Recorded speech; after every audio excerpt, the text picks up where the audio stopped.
பாகியலட்சுமி சீரியலில் அப்கமிங்கில் என்ன நடக்க போகுது அப்படின்னா இந்த வீடியோவில் பார்க்க போகிறோம். இப்போ வந்து கோபி ராதிகாவோட போகிறாங்க அப்படிங்கிறது தெரிஞ்சிருச்சு. அதுக்கப்புறம் எல்லாரும் ரொம்ப பெரிய துயரத்தில் இருக்காங்க, கவலையில் இருக்காங்க. எல்லாருமே வந்து அழுதுட்டுருக்காங்க. நைட் ஃபுல்லாக யாருமே தூங்கலை. ஈஸ்வரியெல்லாம் நினச்சி அழுதுட்டுருக்காங்க. என் பிள்ளைய வந்து எதுக்கு பிரித்து கூட்டிகிட்டு போகிற அப்படின்லாம் கூட ராதிகாட்ட நிறைய கேள்விகள் கேட்டாங்க இல்லையா.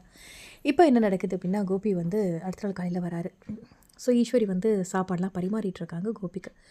கோபி வந்து சாப்பிடும்போது நானே ஊட்டி விட்றேன் அப்படின்னு ஈஸ்வரி சாப்பாடு எடுத்துகிட்டு கோபிக்கு ஊட்டி விட கோபியுமே சாப்பிட்டுட்ருக்காரு.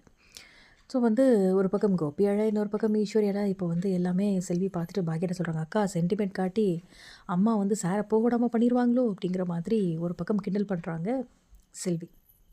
இதையுமே பாக்யா வந்து பார்த்துட்டே தான் இருக்காங்க என்ன நடக்குது அப்படின்னு சொல்லிட்டு. இப்போ சாப்பிட்டு முடிச்சோன்னே, ஏன்பா கொஞ்சமாக சாப்பிட்டு சாப்பாடு நல்லா இல்லையா ஈஸ்வரி கேட்க, அம்மா கையால் கொடுத்தது, அம்மா சமைச்சது எப்படி நல்லாலாமா இருக்கும் அப்படின்னு கோபியுமே சென்டிமெண்ட்டாக பேசிட்டு இப்போ கிளம்புறாரு. அதுக்கப்புறம் ராதிகா அண்ட் மயூர் 2 பேரும் பேக் எடுத்துகிட்டு வராங்க. இரு ராதிகா, நான் போயிட்டு கிளம்பி வந்துடுறேன் அப்படின்ட்டு கோபி சொல்ல, இல்லை கோபி அது தேவைப்படாது, நானும் மையும் தான் இந்த வீட்டிலேருந்து போக போகிறோம் அப்படின்னு சொல்ல கோபிக்கு ஆடி போயிடுது. ஐயோ அப்படியா அப்படின்ட்டு, என்ன ராதிகா இப்படி சொல்கிறேன் அப்படின்னோடனே, நான் போய் கிளம்பி வரேன் அப்படின்னோடனே, வேணாம் நான் நல்லா யோசிச்சு தான் சொல்கிறேன், நீங்கள் வர வேண்டாம், நானும் மையவும் மட்டும் போகிறோம் அப்படின்னு சொல்ல, ஈஸ்வரிக்கு ஒரு பக்கம் ரொம்ப குழுகுலுன்னு இருக்குது மனசுக்குள்ளே, இன்னொரு பக்கம் இனியாவுக்கும் மனசுக்குள்ளே சந்தோஷமாக இருக்குது. பட் எல்லாருமே ரொம்ப ஷாக்கிங்கான மாதிரி பார்க்குறாங்க. பாக்யாவுக்கு நிஜமாவே ரொம்ப பெரிய அதிர்ச்சியாக இருக்குது, என்ன ராதிகா எப்படி ஒரு முடிவெடுத்துட்டாங்க அப்படின்னு சொல்லிட்டு.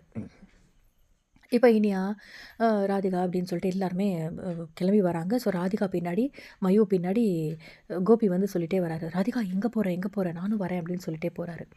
ஒரு கட்டத்துக்கு மேலே வந்து ராதிகா என்ன சொல்கிறாங்க, போதும் இதுக்கு மேலே யாரும் வர வேணாம், நானும் மையவும் போய்க்கிறோம் அப்படின்னு சொல்ல, இனியா வந்து அப்போ அவ்வளோ பேச்சு பேசிச்சு ராதிகாவை, அவ்வளோ ஹர்ட் பண்ணுச்சு. உன்னால தான் என்னோடய அப்பாவுக்கு முடியாமல் போயிடுச்சு, நீ பெரிய ஆளா, நீ வந்தனால தான் நான் தோற்று போயிட்டேன் அப்படி இப்படின்னு சொல்லிட்டு ஓவராக பேசிச்சு இனியா.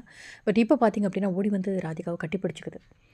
ஸோ சாரி ஆண்டி அப்படின்னும் சொல்லுது. ஸோ வந்து அதுவும் அவங்களுமே வந்து ராதிகாவுமே கட்டி பிடிச்சிக்கிட்டு அழறாங்க.